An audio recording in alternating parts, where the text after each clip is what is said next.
Now we are discussing the training set, development set, and test sets. What are these training sets and development sets and test sets?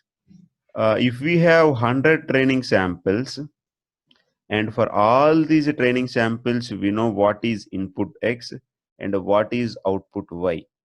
We are giving these training samples to train our computer or to train our learning algorithm or to train our deep neural network. Now, in the traditional way, in the old times, and already we discussed even in the machine learning also, out of these 100 training samples, we should keep 70 training samples for the training. We will give the training to the learning algorithm. Based on that, we will get a perfect model. After that, we used 30% for the testing to check whether the model is correct or not, whether it is giving proper results or not. But later we discussed it is not the right approach. So we changed, instead of 70 and 30, we changed 60% and 20% and 20%. What is the 60 and 20? Now we are saying take the 60 training samples to design the model and take the 20 training samples to cross validate the model, to check the model whether there are any errors. If there are any errors, how can you change, whether you want to add the regularization term, what will be the best model, or you can check in this deep neural network. If I use the TANH function, TANH function, or TANH activation function, or RELU, rectified linear unit activation function, how the error is going to change. We are crash checking. That's why we are calling this as a crash validation set. But now we are calling this crash validation set only development set, because even though we designed our model by using 60%, we are checking, we are developing the model by using 20%. We have training samples. And after the model is ready, now we are testing our model by using remaining 20% training samples, whether it is correctly predicting the values or not. But today, but today even we do not want to do it also, the 60, 20, 20, 70, 30. Why? Because we are getting a very big amount of data, like 10 lakhs training samples or maybe 1 crore training samples.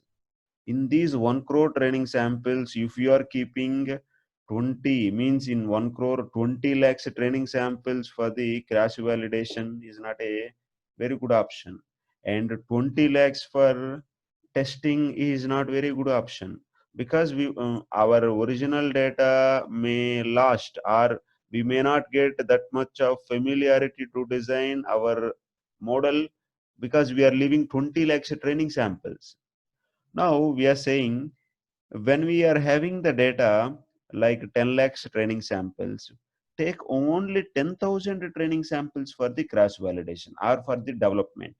Take only 10,000 training samples for the testing. It is fine. If we have 1,000 training samples, then that ratio is fine. That ratio 60, 20, 20, that ratio is fine. If we have 10,000 training samples, then 60, 20, 20 ratio is fine. But in nowadays, the data is in the training samples, the input data is incrementing very drastically. We cannot expect even the data in 10,000s anymore. Now the data is in the 1 lakh, 10 lakhs, or 1 crore training samples we are getting. So when we are getting this much huge amount of data, it is not the right option to use in that huge amount of data 20% for crash validation. Instead of that, we are fixing, take 10,000 for the crash validation or development set, take 10,000 for the testing. Now in this 10 lakhs, this 10,000 is like 1% and 1%. Now 98% training samples we are using only for the training, and 1% we are using only for the crash validation and 1% for the testing. You may also use 99.5% for the training, 99.5% training sample, 99.5% data samples for training, and 0.4% data samples for crash validation are developing, and 0.1% for the testing purpose.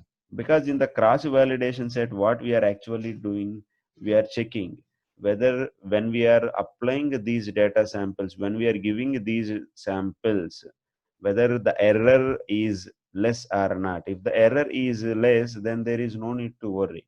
If the error is more, then we are checking where the problem is coming. So really, our system design is properly being checked at the development stage only, or by using the development set or crash validation set only.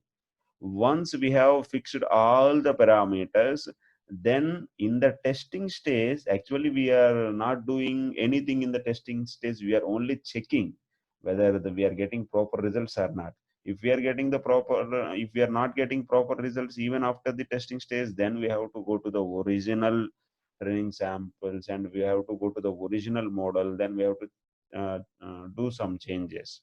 But the problem in modern days is, you can get the data. Example, we are taking the pictures data as input.